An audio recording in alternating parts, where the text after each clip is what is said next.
Arabischer Frühling, Konflikt in Palästin, Hass zwischen Türken und Kurden, Probleme in Berlin.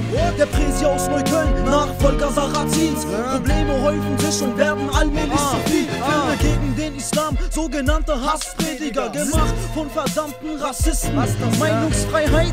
Nee, bleib mal sitzen, eindeutig Beleidigung gegen ein Massenvolk. Rechte werden schwitzen, denn dieses Jahr brettern wir Argumente durch die Gegend und das mit 2000 Volt. FSTIWA, Doppel-LA, macht die Hände hoch für das Festival. Ich bleib stabil und kämpfe meine Meinung, denn mein Rap ist realer als die Maya-Prophezeiung. Ihr redet irgendwas von korrekter Politik. Was Politik? Macht die Augen auf, es herrscht Krieg.